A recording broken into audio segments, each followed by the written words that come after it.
കർത്താവിൽ പ്രിയരെ, ദൈവവചനം ധ്യാനിക്കുവാൻ താങ്കളെ സ്വാഗതം ചെയ്യുന്നു.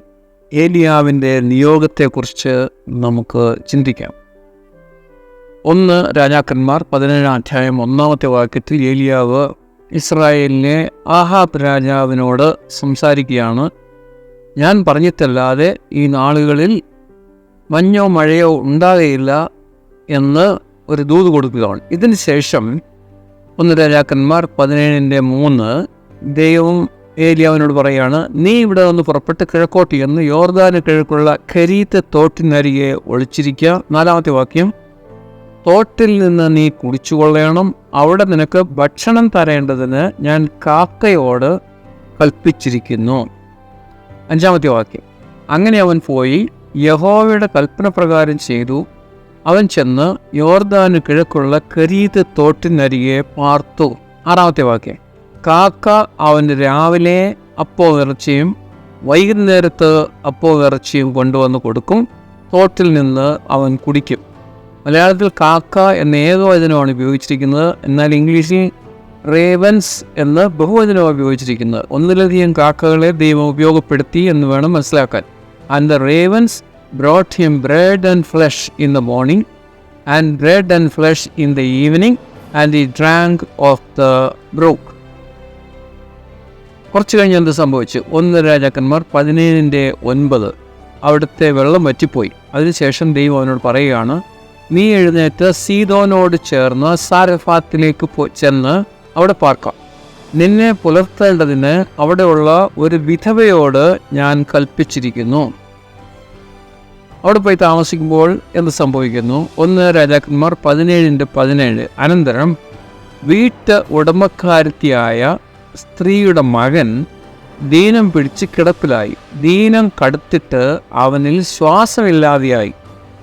അപ്പോൾ ഏലിയാവ് ആ കുട്ടിക്ക് വേണ്ടി പ്രാർത്ഥിക്കുകയാണ്. 1 രാജാക്കന്മാർ 17:22 യഹോവ ഏലിയാവിൻ്റെ പ്രാർത്ഥന കേട്ടു. കുട്ടിയുടെ പ്രാണൻ അവനിൽ മടങ്ങി വന്നു, അവൻ ജീവിച്ചു. 1 രാജാക്കന്മാർ 19:16 അതിനുശേഷം സംഭവിച്ചത്, നിംസിയുടെ മകനായ യേഹുവിനെ ഇസ്രായേലിന് രാജാവായിട്ട് അഭിഷേകം ചെയ്യണം. ദൈവത്തിൻ്റെ കൽപ്പനയാണ്.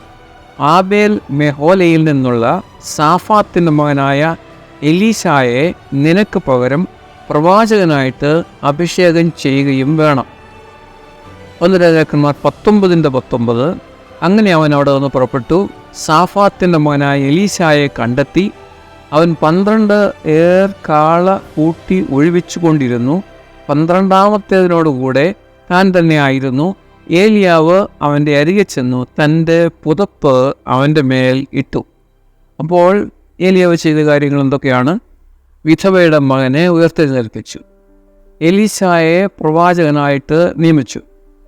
ഒരു രാജാവിനെ, യേഹു എന്ന് പറയുന്ന രാജാവിനെ ഇസ്രായേലിന് വേണ്ടി നിയമിക്കാൻ പറഞ്ഞു. എന്നാൽ അത് ഏലിയാവ് നേരിട്ട് ചെയ്തില്ല.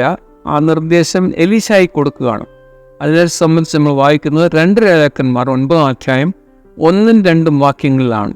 എലീശ ഒരു പ്രവാചക ശിഷ്യനെ പറഞ്ഞ് അയക്കുകയാണ്. അങ്ങനെയാണ് ആ രാജാവിനെ അഭിഷേകം ചെയ്യുന്നത്. എന്നാൽ ഏലിയാവിൻ്റെ നിയോഗം, ഈ നിയോഗം നിർവഹിക്കുന്നതിന് അവനെ സഹായിച്ച ഘടകം എന്താണ്? അതായത് അവൻ ഖരീത്ത് തോട്ടിനരികെ ആയിരിക്കുമ്പോൾ ഭക്ഷണം കൊടുത്തത് കാക്കകളാണ്. കാക്കകൾ അവന് ഭക്ഷണം കൊടുത്തില്ലായിരുന്നെങ്കിൽ ഏലിയാവ് അവിടെ മരിച്ചുപോയനെ. ഈ പറഞ്ഞ കാര്യങ്ങളൊന്നും നടക്കുകയില്ലായിരുന്നു എന്ന് ചില ആളുകൾ ചിന്തിക്കുന്നുണ്ട്. അത് ശരിയാണോ?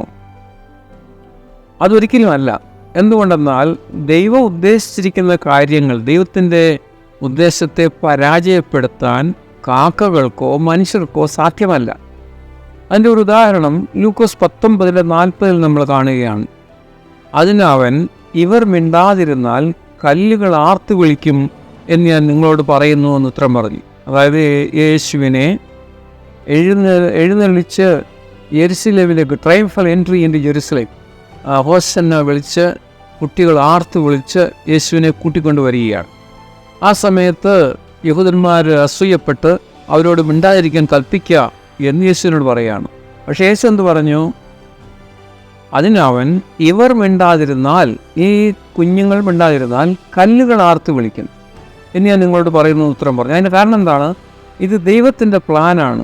ദൈവം നിശ്ചയിച്ചിരിക്കുന്നതായ ആ കാര്യം കൃത്യമായി നടക്കും. അപ്പോൾ ആ കുട്ടികൾ അത് ചെയ്യാതിരുന്നാൽ ദൈവം അതിന് വേറെ വഴി ഉണ്ടാക്കും എന്നുള്ളതാണ്.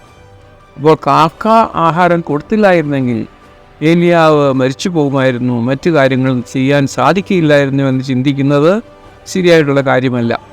ലിസ്റ്റർ ഓഫ് ഏജസ് എന്ന പുസ്തകത്തിൽ ഇങ്ങനെ കൊട്ടേഷൻ കൊടുത്തിരിക്കുന്നു: അവർ heavenly father has 1,000 ways to provide for us of which we know nothing. നമ്മുടെ സ്വർഗീയപിതാവിന് മുമ്പിൽ നമുക്ക് വേണ്ടി കരുതുന്നതിന് നാം അറിയാത്ത 1000 വഴികളുണ്ട്. Those who accept the one principle of making the service and honor of God supreme will find perplexities vanish and a plain path before their feet. ദൈവമഹത്വത്തിന് മുൻതൂക്കം കൊടുക്കുന്നവർ അവരുടെ മുൻപിൽ കാണുന്ന തടസ്സങ്ങൾ മാറിപ്പോവുകയും ഒരു വഴി അവരുടെ മുമ്പിൽ തെളിയുകയും ചെയ്യുന്നത് അവർക്ക് കാണാൻ സാധിക്കും. അപ്പോൾ ദൈവം ഉദ്ദേശിച്ചിരിക്കുന്ന കാര്യങ്ങളെ പരാജയപ്പെടുത്താൻ ആർക്കും സാധ്യമല്ല. നമ്മുടെ ഉത്തരവാദിത്വം ദൈവത്തോട് സഹകരിക്കുക എന്നുള്ളതാണ്. ദൈവം അനുഗ്രഹിക്കട്ടെ. പ്രാർത്ഥിക്കാം. സ്വർഗ്ഗസ്ഥപിതാവേ, ദൈവവചനം ധ്യാനിക്കുവാൻ ഞങ്ങൾക്ക് അവസരം നൽകിയതിന് വേണ്ടി സ്തോത്രം. ദൈവത്തിൽ വിശ്വസിക്കുന്നതിന്, ദൈവത്തിൻ്റെ വചനം വിശ്വസിക്കുന്നതിന്, അനുസരിക്കുന്നതിന് ഞങ്ങൾക്ക് സഹായിക്കണമേ. കർത്താവിൻ്റെ നാളിന് വേണ്ടി ഞങ്ങളെ ഒരുക്കണമേ. യേശുവിൻ നാമത്തിൽ തന്നെ. ആമേൻ.